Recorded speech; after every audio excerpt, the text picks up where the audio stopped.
Finally, in the big city, in the Donau Marina, just along the Danube, finally some city feeling. It's still quiet though, because it's a public holiday, not that many people around, but I'm getting closer to the center and it feels nice being in the city after just seeing trees for the longest time. Here at the biggest stadium in all of Austria, it's called Stadion. There's space for 50,000 people here, and the Euro 2008, the championships in soccer in Europe, were held here, some of the games and the finals. And what I like here about the space is all these soccer balls here, all along the subway here. It's pretty cool. But kicking would be probably hurtful, huh? Quite huge. But check out the prices here when they have a soccer game. Let's just see what they have here. Bratwurst, like a sausage, €4.60. Yeah, like €4.60 for the sausages. Currywurst is cut with curry sauce.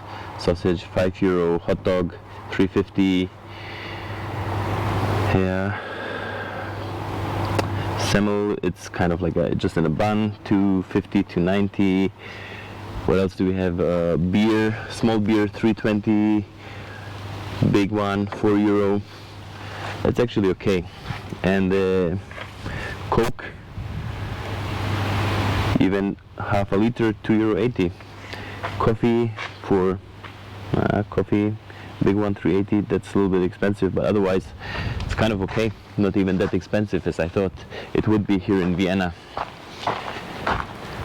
But it's not open. Too bad. Otherwise I could have had something, small snack now. That's some modern architecture here in Vienna.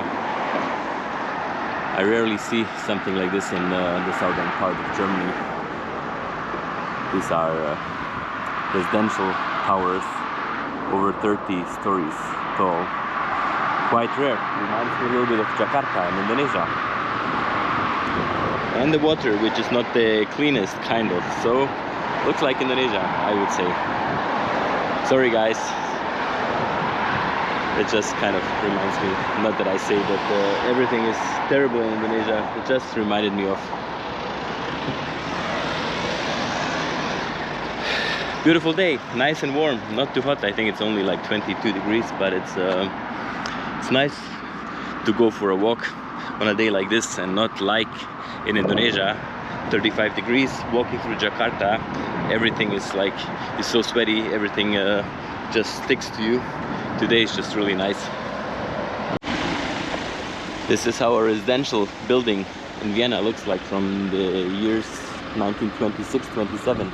It was built from taxes of the city of Vienna. And the interesting thing here in the city, I think many people actually live in subsidized apartments from the city, which are much cheaper than renting some private stuff. But that's, yeah, almost 100 years old, but still looks quite good. A lot of nice architecture here in the city. I'm in the 3rd district of Vienna. The Austrians call them Bezirke. So, and I'm here and I came to show you something. I'm gonna tell you about the districts here a little bit later on, but this thing I want to show you first. Look at this. It's a Nazi building from the Second World War, from 1942. And it was built, it's called a Mack Tower or Flak Tower in German.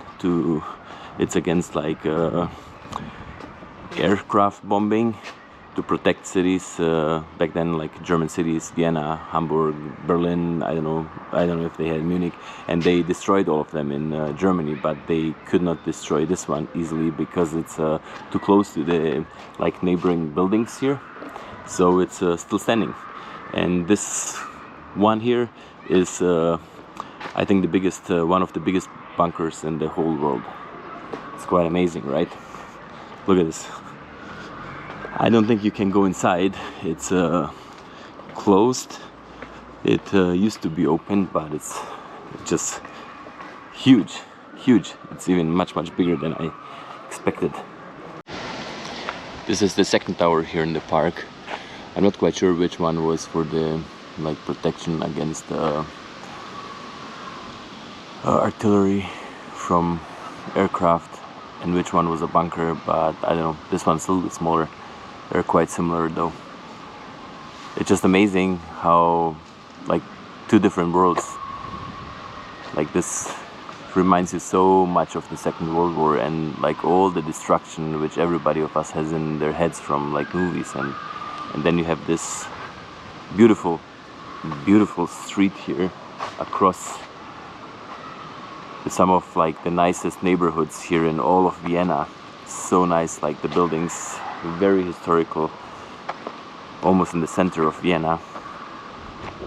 And then you turn around and you have this. It's pretty mind-boggling.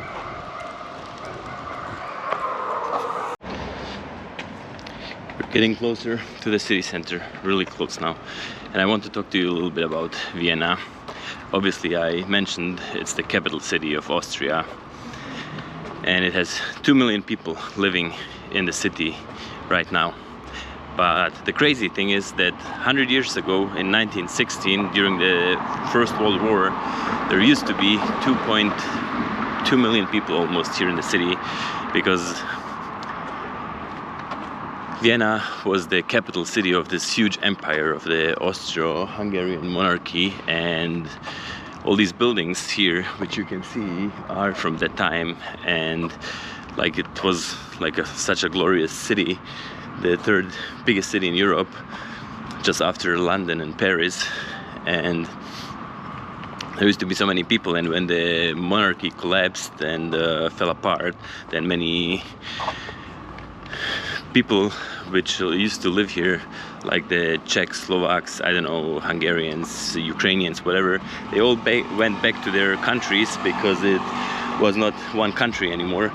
So the city all of a sudden lost, I don't know, 500, 600, 700,000 people.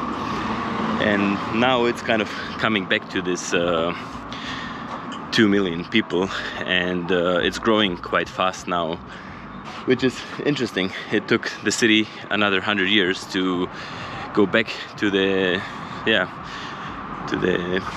population of that time. And it's actually some of these parts here which we walk through here are quite heavily densely populated. Some of them have 27,000 people living on one square kilometer. And so I mentioned the districts before, which are called it's Bezirk in German, and Vienna has 23 of them, which this is how they know, people who live here, they say I have to go to the whatever, the second, I have to go to the 19th Bezirk, so they know exactly where in Vienna it is. I don't know that much about them.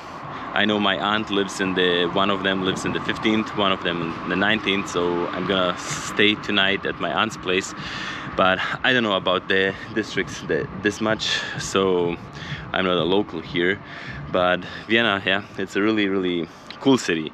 And if you have a chance to look at the rankings in the most livable cities in the world, Vienna is often one of the best ones, if not the best in the whole world.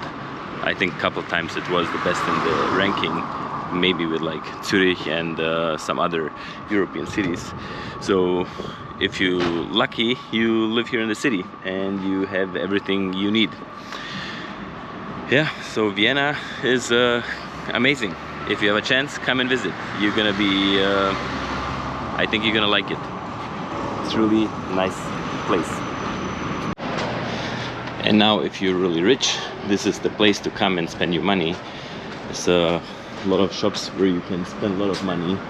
Just across here, I guess they're renovating the Mandarin Oriental in Vienna.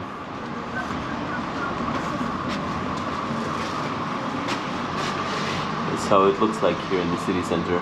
I don't know if I'm gonna have a chance to climb up somewhere. But yeah, here, come and spend your money here. This is the very city center of Vienna with the Saint Stephan Cathedral. And as you can see, it's quite busy here. Not alone anymore.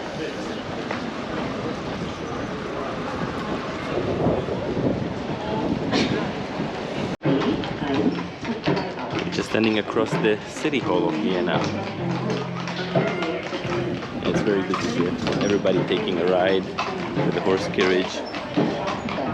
Many people walking up and down this busy road. There's the old palace here too. Behind me is the National Theater. So it's a very busy strip here where many tourists come. It's kind of funny this morning when I think I was like alone for hours, and now it's just like bustling and hustling of the huge city. Here is the National Parliament of the Republic of Austria.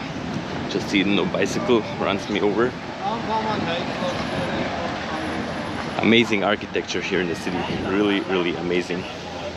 So beautiful. And again here, a lot of people taking pictures here. It's really interesting how the concentration of tourists in these big cities, European cities, like if you go to Paris, you go to Vienna, wherever, it's just like always couple places and there's everybody. And then you have really quiet parts of the city where there's nobody, or especially no tourists. Same like when I was in Bali and walking through Denpasar, then I didn't see any white guys at all, almost for the whole day, because everybody is just down at the beach and in Ubud, and so it's really interesting. So if you need like some quiet space, or you can find them where there's nobody around, but everybody wants to see everything. That's the thing. And nowadays everybody wants to take pictures with everything, so you kind of go around the city, take pictures with 2, 3, 10 things, and then eat something, and that's it. That's where you're gonna find everybody else, but not me. Sometimes because I just walk through the city, so I get through the city center, but I find many different places too. It's such a beautiful surrounding here in the city center of Vienna. Such nice buildings. There's some museums, and then you have this here, abandoned shop here, all full of graffiti, and then I guess somebody using it for his beer. He's drinking every night. Just dump it inside here. Come every night. These ones there, very dusty, but these ones here seem quite fresh, so I think somebody's coming here every night, has one beer and dumps it inside. I just came around the corner here and look what I found. This is my birth country. That's Yugoslavia. And I meet Mojca, my friend here. Mojcu koja Yugoslavian partisan. Ja sam Austrijanka, rođena Austrijanka, slovenskog porekla, a pričam vaše naučila. And I get rakija. Treba je pričati da te razume cijeli svijet, tako mi kažemo. Tako je. Ej, ja volim Bosnu. Živli. Volim Bosnu,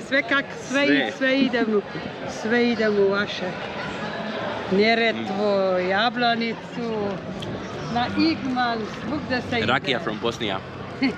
Rakija od Bosnija. To. A baš ja imam puno svijeta, poznajem tamo. Hvala puno. Baš je dobro. That was just hilarious. I cannot believe I hear some music from former Yugoslavia, and I just look around the corner and they have all these flags here, so I just gotta stop and talk to them.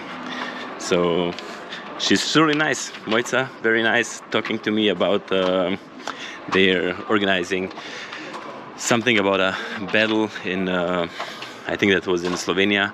So when the partisans won against the Germans, and that's just for the memory day, and they came here to Austria because it's in Vienna. They have this big monument at the National Cemetery here in Vienna, so they came here, and here is the club of the, I don't know, Yugoslavian partisans or something, so that's why. Here, the flag.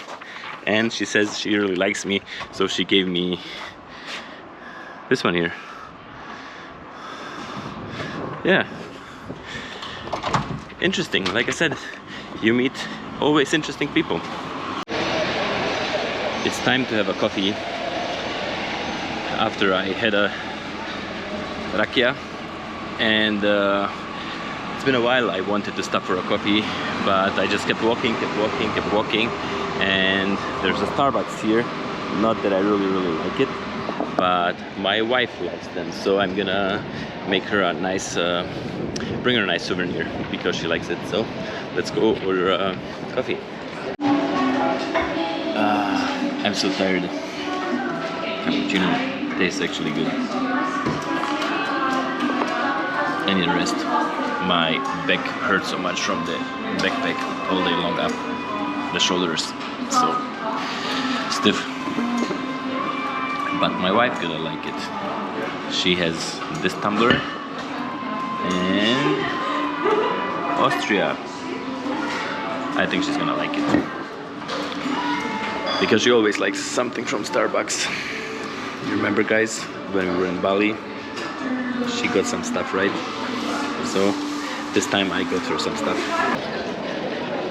And not that I really wanted, I'm not into shopping, but for some reason my route works the best if I just walk straight through the longest shopping street here in Vienna, which is like full of people, shops everywhere. Goes pretty far back, and I don't know how many kilometers all the way to the west. So whatever you want to find here, you're gonna probably find it if you're into shopping. For me, it's just, let's get through here quickly. And one more thing I have to say about Vienna, and when you would be here, you would probably notice too that Vienna is very cosmopolitan. So many people, so many nationalities live here. When I'm walking here along the road, there's so many restaurants, and especially this part here now, the Maria Hilfer Straße going to west. It's hardly anything Austrian. It's just like Turkish, Oriental, Bosnian, Serbian, whatever, because more than 50% of the people living here in Vienna are foreigners, and many of them even born outside of the country and moved to here, because still many people have this kind of connection to Vienna because it was the capital city of this Austro-Hungarian monarchy, and somehow still have ties with many people living here. So many people would come to Vienna, somehow move through the family here. So yeah, many foreigners. Well, and it's as this glamorous city of this huge empire, Vienna had to have a glamorous palace. So this is Palace Schönbrunn. It was at the end of the 19th century. Maria Theresa, some of you might heard of her, the queen of the Austro-Hungarian Empire. She used to reside here with many people in the castle, serving them.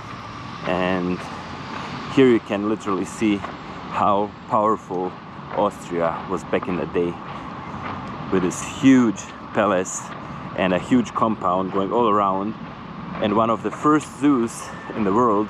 They had their own private zoo back in the forest. That's how they used to live back in the day, better than most of the people even nowadays who have money. This is just amazing. I'm not gonna go inside. It takes quite a time to take a tour of the whole castle. One of my cousins, she got married here in front of the castle 10 years ago. I remember, I was not at the wedding, but I remember the pictures. I have a lot of family which lives here in Vienna. So I have been one time inside, but I'm not gonna go today. I'm pretty sure you can find something else about the palace or castle Schönbrunn if you're interested. But yeah, really beautiful, amazing architecture. I'm up in the kind of on the hills of Vienna, and I came into this complex here, which is used to be a hospital. I think it kind of looks interesting, because I don't even know if it's really fully operating. Like, some of the stuff looks half empty, but it's from the time of it was here and during the time of the Nazi regime. And there's this kind of monument to 772 children which were murdered or euthanized here in this complex between 1940 and 1945. Yeah, many cruel things happened during that time, like with children, the Jews, gypsies, many different groups of people, and then the weakest of the weak, like children. It's very, very sad.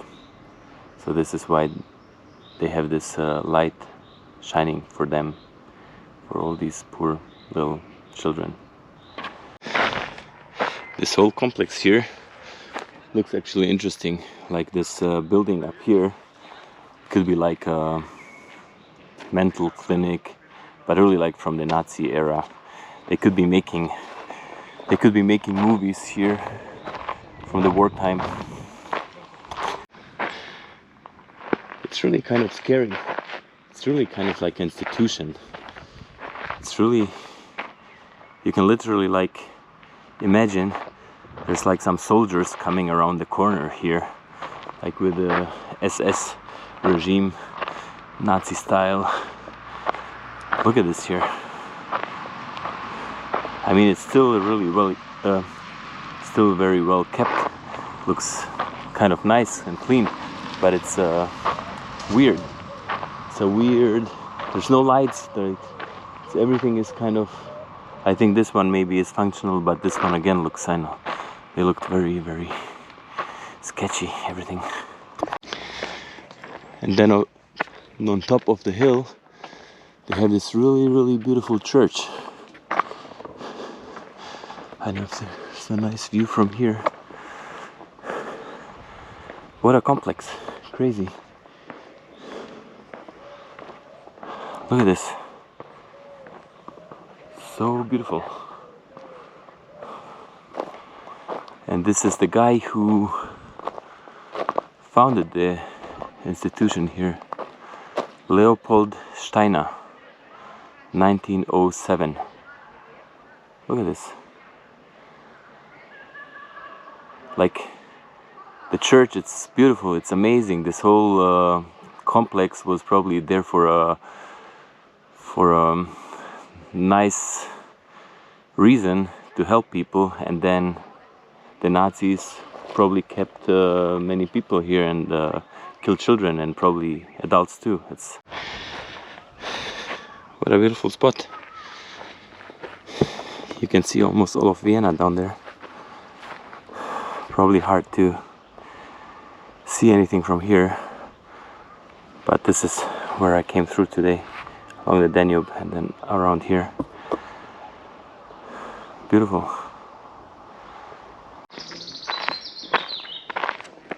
This whole complex is beautiful. Sad history though. And I'm here just for the sunset, maybe a little bit late, but there are many of these chairs around here, so you can just enjoy this beautiful air, the view up on the slopes here of Vienna. Amazing. So nice. Maybe I have 5 minutes just to sit down, relax a little bit. Actually, they're closing here at 9, so I should be out of here soon. What a beautiful spot here on the slopes. It's kind of already in the eastern parts, where Vienna kind of is going into this like hilly hills, small mountains, and up there, if you continue, you get into the Alps. So it's just kind of here starting from the flatlands along the Danube, here kind of rolling hills, and then into bigger mountains. Sun is gone. Just gonna relax a couple minutes. I have time, it's 8:20, until 9 I'll be out here. take the bus, and then tomorrow and just go up further from here. Still another, I think, 20 kilometers to go to the top and to the city limits of Vienna. So gonna come back tomorrow, but for now I'm tired, I'm done. Might say something from the tram later or bus. I'm gonna see what I catch. Now just a little bit lie down, but I could fall asleep. So tired, long day. It's been 14 hours of walking already, 14 halves. That was a interesting bus ride. There was no vending machine at the bus stop, and I just got on the bus and asked him if I can buy a ticket on the bus, and he says no, it's been a long time since we don't have any tickets on the bus. And I said, yeah, I can buy one right now. And he says, yeah, just get in, that's okay, don't worry. And I said, yeah, I'm gonna take the subway anyways, going to the subway now, so I'm gonna buy a ticket here. And he says, yeah, that's okay, just don't worry. And I remember one time when I was in Amsterdam, I got kicked out because something was wrong with my code. So what a difference. Vienna, awesome. I got my ticket, €2.40. And before you go up to the train, you have to put it in the machine. I did already. So let's go up to the subway of Vienna. I think I have only 5 stations, and then I'll be at my aunt's place. My train is here. It's the end station, so gotta wait a couple of minutes and 4 or 5 rides, and I'm gonna be at my aunt's. Have 1 beer, go to bed, get up early again, and finish my tour here in Vienna. So see you guys in the morning.